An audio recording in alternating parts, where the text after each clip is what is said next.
এই মেয়েটি নিজের রেস্টুরেন্টের ভেতরে দুইটা ছবি তুলেছিল। হঠাৎ সেখানে থাকা এক ওয়েটারের খুব রাগ হয়ে যায়। ওয়েটার মেয়েটার ফোন ছিনিয়ে নিয়ে রান্নার হাড়ির মধ্যে ফেলে দেয়। তারপর মেয়েটাকে অপমান করে বলে সে নাকি সস্তা গহনা পরে এখানে ছবি তুলে বড়লোক সেজে থাকার অভিনয় করছে। প্রথমে মেয়েটা ভাবলো সম্ভবত ওয়েটারটা তাকে চিনতে পারেনি, কারণ রেস্টুরেন্টটা নতুন খোলা হয়েছিল। কিন্তু মেয়েটা মনে মনে ঠিক করে নিজের রেস্টুরেন্টে এমন খারাপ ব্যবহার সে কোনোভাবেই মেনে নেবে না। তাই সে ম্যানেজারকে ডাকতে বলে। তখন ওয়েটার অহংকার করে বলে তার ম্যানেজারের সাথে কথা বলার কোনো অধিকার নেই, বরং সে নিজেই নাকি রেস্টুরেন্ট মালিকের স্ত্রী। এই কথা শুনে মেয়েটা অবাক হয়ে যায়। প্রথমে সে ভেবেছিল ওয়েটার মিথ্যা বলছে, কিন্তু হঠাৎ তার চোখে পড়ে ওয়েটারের গলায় থাকা একটা নেকলেসটা একদম সেই রকম ছিল যেটা তার স্বামী তাকে উপহার দিয়েছিল। এই নেকলেসের মতো পুরো পৃথিবীতে মাত্র দুইটাই ছিল। তার স্বামী বলেছিল তাদের সন্তান হলে দ্বিতীয় নেকলেসটা মেয়েকে দেবে। তখন মা আর মেয়ে দুইজনেই একই নেকলেস পরবে, কিন্তু এখন সেই দ্বিতীয় নেকলেসটা ছিল ওয়েটারের গলায়। 6 বছর ধরে মেয়েটা বিশ্বাস করত তার স্বামী তাকে খুব ভালোবাসে, কিন্তু এই নেকলেস দেখে তার মনে সন্দেহ জন্মায়, হয়তো তার স্বামী তাকে প্রতারণা করছে। ঠিক তখনই ওয়েটার বলে এই নেকলেস নাকি তার স্বামী তাকে দিয়েছে,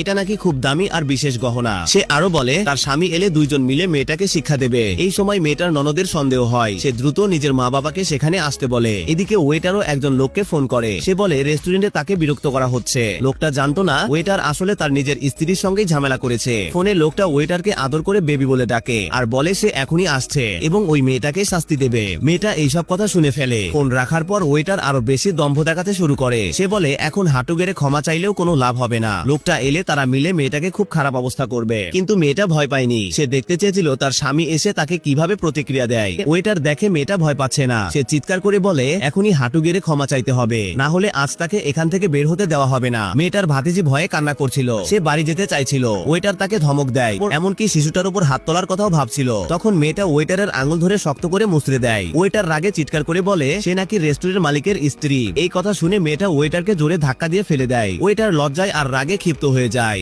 সে মেয়েটার মুখে আঁচড় দিতে যাচ্ছিল, কিন্তু মেয়েটা আবার তার হাত ধরে ফেলে। এরপর মেয়েটা এক গ্লাস পানি নিয়ে ওয়েটারের গায়ে ঢেলে দেয়। ওয়েটার তখন বডিগার্ডদের ডাকে, 4 জনকে ধরে ফেলতে বলে। নিজের ননদ আর 2 ভাতিজিকে বিপদে দেখে মেয়েটা নিজের আসল পরিচয় বলে দেয়, কিন্তু ওয়েটার বিশ্বাস করে না। সে ভাবে মেয়েটা শাস্তি থেকে বাঁচতে এই মিথ্যা বলছে। ওয়েটারের ধারণা ছিল একজন বিলিয়নার ব্যবসায়ী এমন মেয়ের সাথে সম্পর্ক রাখতেই পারে না। সে সিকিউরিটিকে বলে মেয়েটাকে ধরে ফেলতে। তারপর সে মেয়েটার পেটে ঘুষি মারে। মেয়েটা ব্যথায় মাটিতে লুটিয়ে পড়ে। ওয়েটার আবার তাকে চড় মারে। তার আঙুলে আংটি থাকার কারণে মেয়েটার মুখে কেটে যায়। রাগে সে মারতেই থাকে। ঠিক তখনই মেয়েটার স্বামী সেখানে এসে পৌঁছায়। লোকটাকে দেখে ওয়েটার আনন্দে লাফিয়ে ওঠে।